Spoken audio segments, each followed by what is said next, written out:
So, during my last lecture I have discussed that how we can incorporate the tilting base and the sloping ground effect in the bearing capacity equation.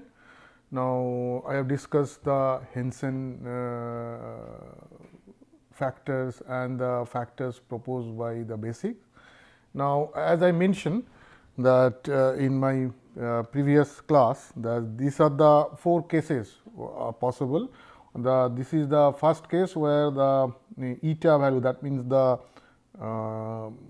tilting base eta value is also 0, beta is also 0. I mean, beta means the sloping angle.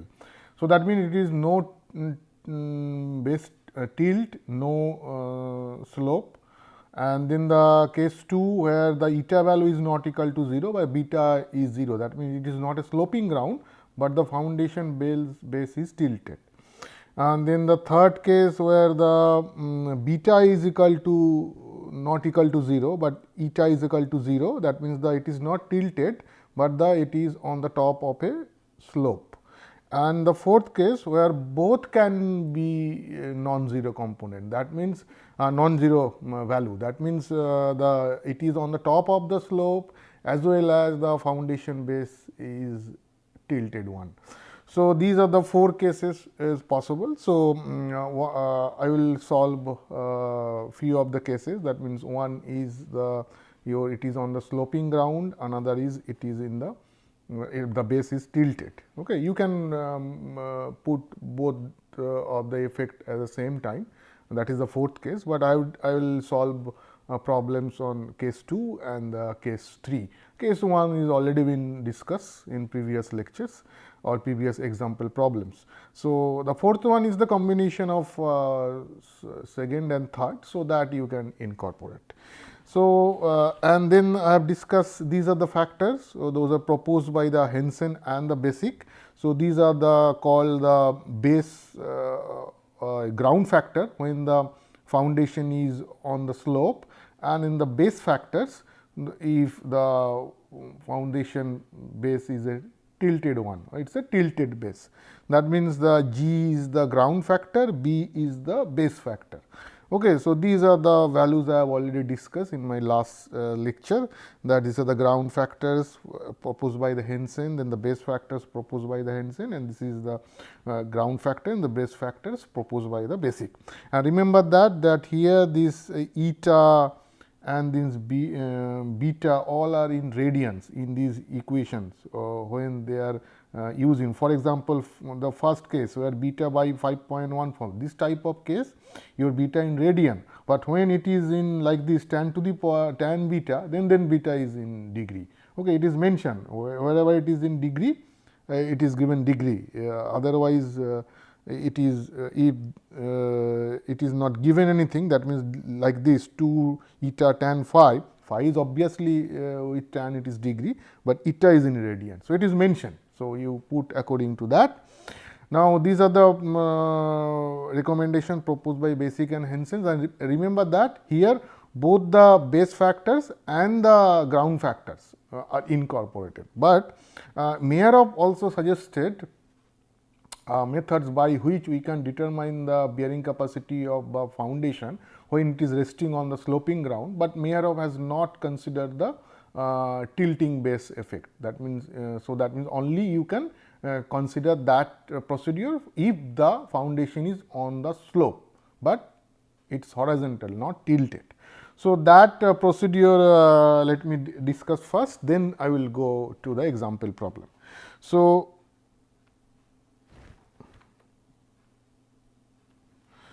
Meyerhoff has suggested that if the foundation is on the slope, that means this is the foundation whose angle is same beta and the foundation is on the slope. So, it can be on the surface slope surface, or it can be at some depth also. Okay. So, if this is the df and this is the width of the foundation B, and this is the distance of the foundation edge from the slope edge, and that distance is b, small b. Capital B is the width of the foundation and small b is the distance from the base edge of the foundation or footing from the slope edge. Now, we know that this is for the steep footing, the expression of bearing capacity expression for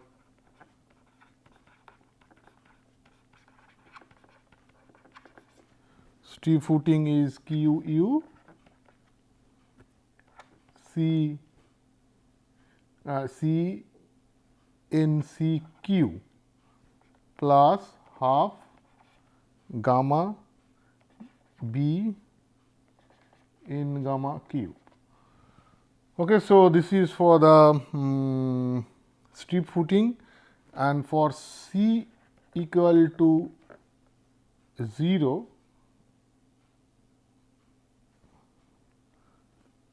if C equal to 0, then your Q U will be equal to half gamma B in gamma cube, and for phi equal to 0, that Q U is equal to C N C Q. Okay. So, now this is the NCQ or the suggested bearing capacity factors. Now, as if you look at this equation where that second term is not present. So, that means here it is assumed that your dF is equal to 0. That means this expression is valid if foundation is on the slope itself, not with a depth. Okay. So, that means that this equation that I have written or the proposed by this Mehrov, then where dF is taken as 0, because you can see that the second term Q and Q, that term is missing. So, that is only possible if dF is equal to 0. So, that means remember that this equation is valid if dF is equal to 0, that means the foundation is on the slope. And then this is the height of the slope, say okay, h. Now, another few questions is that how I can calculate this bearing capacity factor. So, this bearing capacity factor, it is said this is NCQ, okay, N gamma Q.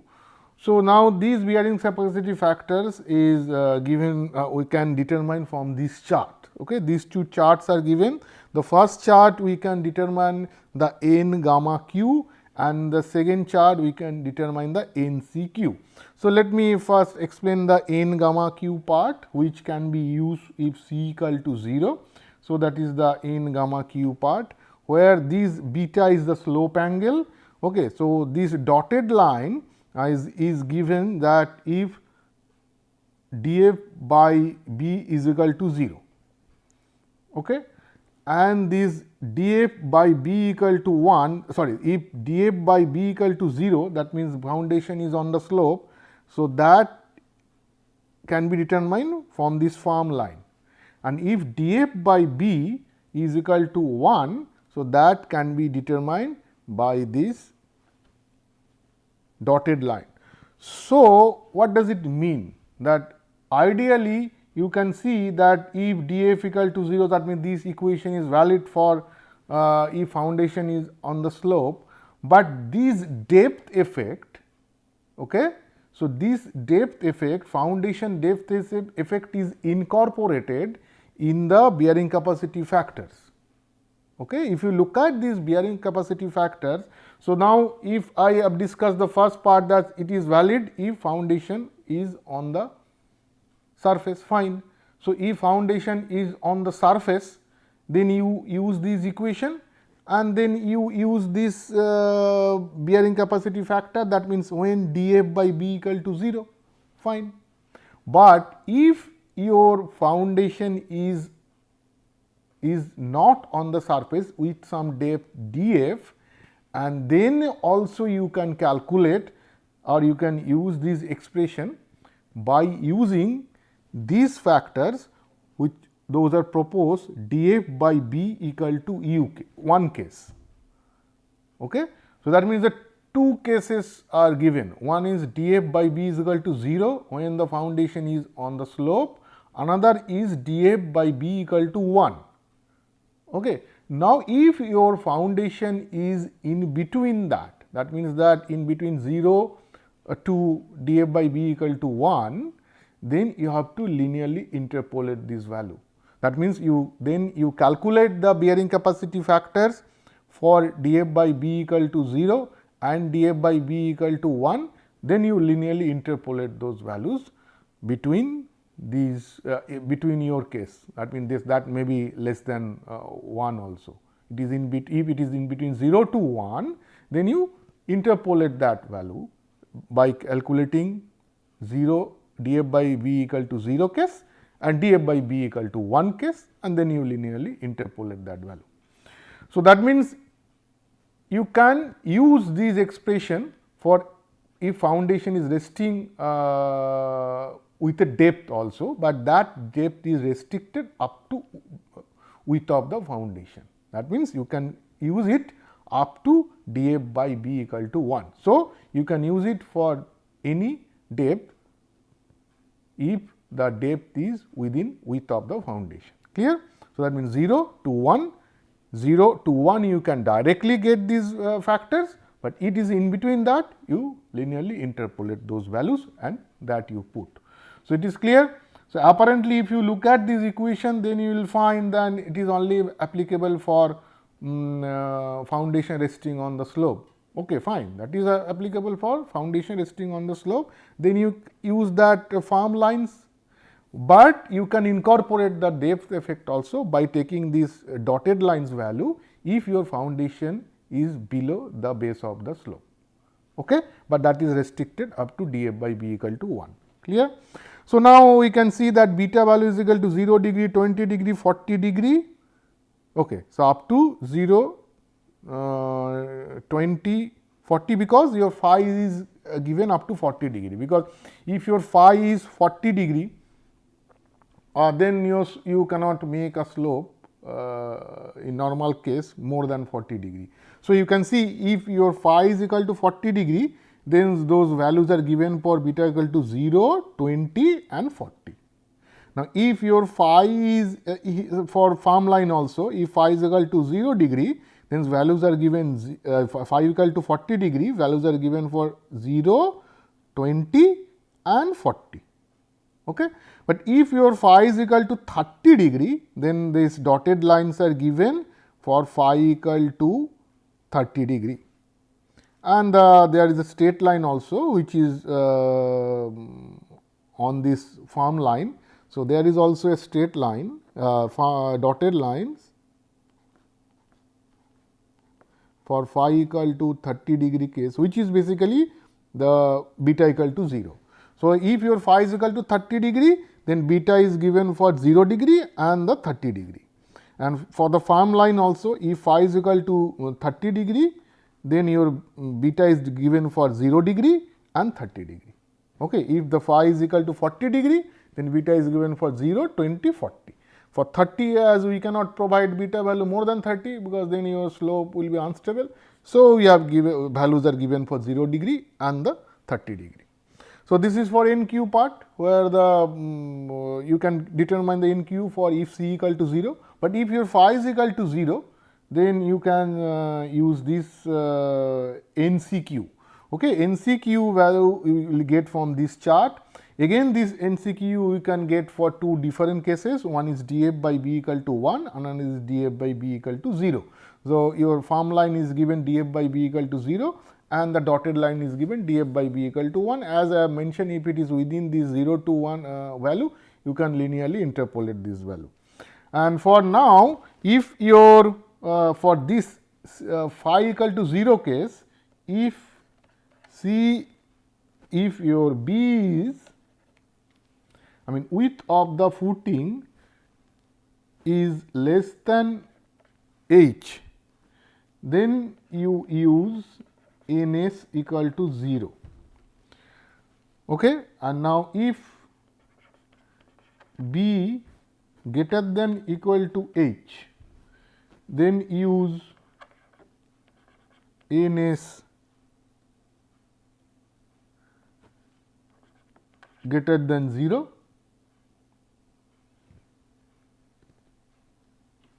Okay. So, that means it indicates that if your or ns equal to 0. So, what does it mean? Suppose if your b is this width of the foundation, h is the height of the slope. Now, if your b width of the foundation is less than the height of the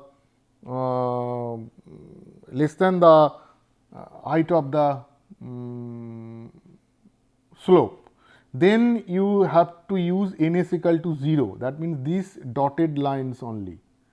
Okay, those are given for ns equal to 0. That means these dotted lines you for ns equal to 0 you have to only use for this case. So, that means your n is equal to 0 you can use for this dotted line is for your df by b equal to 1. So, now if your b is less than h, then you use only n is equal to 0. That means these two cases. So, if this is applicable, if your this is also applicable if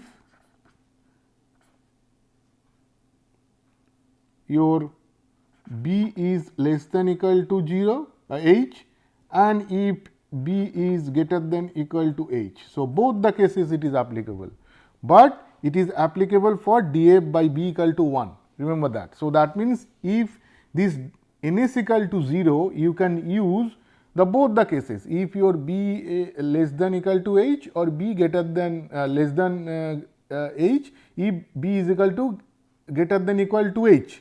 So, but this is applicable for df by b equal to 1. Now, if your ns again it is df by b equal to 0, then this ns equal to 0 you can use for b less than equal to h and b greater than equal to h, both the cases, but this n is equal to 2 and n is equal to 4 you cannot use if b less than equal to h. So, this is only applicable if b greater than equal to h and this is b greater than equal to h. Clear? So, that means this condition you just understand this condition, if b less than equal to h, then use only ns equal to 0.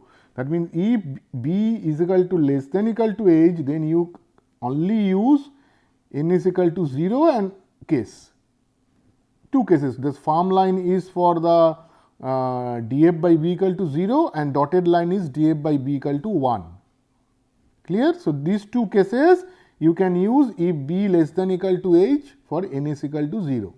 But if your b is greater than equal to h, then you can use n is equal to 0 case as well as n is greater than 0 case. So, that means this n is equal to 0 case you can use for any condition compared to h and b, any condition, whether your b is greater than equal to h or b is less than equal to h. Yeah? But if your if this n is equal to 2 and n is equal to 4 case or n is greater than 0 cases, you can only use if b greater than equal to h, but not if b less than equal to h. Clear? And that, as I mentioned, these dotted lines are for df by b equal to 1 and the farm lines are for df by b equal to 0. And these are the angle beta for 15 degree, 30 degree, 45, 60, 90 degree. Okay. Similarly, your this is beta is in degree, this is also for n is equal to 0 case, this is 0, 30, 60, 90, 0, 30, 60, 90, 0, 30, 60, 90. Because now here your phi is equal to 0. So, your ideally you can go for a vertical slope also. So, that is why they have given beta up to 90 degree. Okay. So, 60 40, but if your phi is not equal to 0, then you have to restrict the slope angle up to the phi value. But here ideally you can go for the 90 degree also, that is why it is given up to 90 degree. So, this is clear. And another thing, that another effect, as I mentioned, the small b, the capital B also we incorporated that in the chart, that is this horizontal is small b by b. So, that means first you have to calculate the small b by capital B ratio, then corresponding to your phi value and the beta value and df by b condition, you determine the factors. Similarly, n gamma q and n c q. And remember that these values are given for only strip footing. Now, if it is for different footing condition, for suppose rectangular footing, but there is no such recommendation is given, but you can use those shape factors and you can multiply with them and you can get the value. So, again as for different cases you can use those factors, those are discussed in the previous classes with this basic equation which is given for the strip footing, and you get the values for different conditions. That means for different footing conditions and other difference factors, because I have now discussed few I mean total 6 factors, but the total 6 you may not be used because your ground factor and base factor, because you have already used the it is on the slope in different way. So, ground factors you no need to apply. So, but other factors you can apply for this one with caution, because it is originally developed for this strip footing and then foundation on the slope. So, this is the values or the chart by which you can determine. So, now I will solve one particular problem. First problem that I will solve is if example problem, that is your foundation base is tilted. The first case I will discuss about the foundation base is tilted one. Okay. So, this is the ground surface, and here the ground surface is again going in the same direction, but now the foundation base is tilted. Okay. And this is your foundation where the tilt angle eta is equal to 10 degree, and obviously beta is equal to 0 degree in this case. Okay. This is the problem. And a vertical load, vertical to the with respect to the footing, which is acting as the center, that value is equal to 1000 kilonewton. Okay. And on the horizontal load is acting as a 300 kilonewton, and remember that your width of the foundation, this is width of the foundation which is 2 meter. Okay. So, I can write that this is the your foundation with tilted base, this is the B of the foundation width which is 2 meter, and there is a vertical load acting, and remember that vertical load is acting at the center, that means no eccentricity, and this is this is 1000 kilonewton, and horizontal load which is parallel to this way it is acting, that means it is parallel to B. So, HB is equal to 300 kilonewton. So, that means your V is equal to 1000 kilonewton, HB is equal to 300 kilonewton, and HL is equal to 0.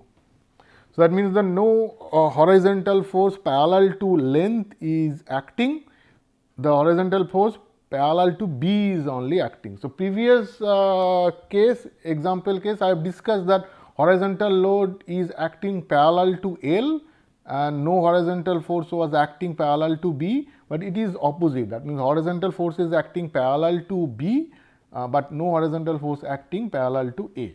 But there is a vertical force acting at the center of the footing, that is no eccentricity. But if there is eccentricity also, then you have to incorporate that effect, as I discussed in my previous lectures. Okay, so now the values, the soil properties are given.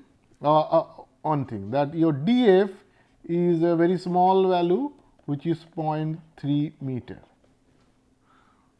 Okay, and your phi value is given 20 degree, C value say 100 kilonewton meter square, and as I mentioned, B is equal to 2 meter and L is equal to 3 meter. Okay. And you consider the general shear failure, where A is equal to 2 into 3, that means 6 meters square. And you have to consider the general shear failure, because it is a C phi soil, and you consider the general shear failure.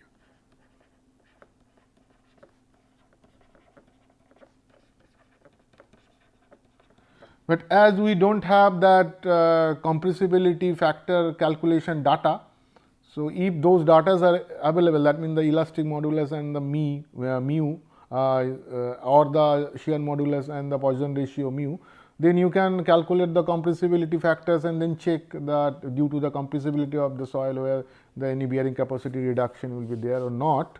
But here those data are not given, and also it is assumed it is a general shear failure. So then we will solve according to that. So this is HL is equal to 0, remember that. So as I discussed in my previous problem, that if HL is not equal to 0, then I have to go for two sets of equation. But here HL is equal to 0.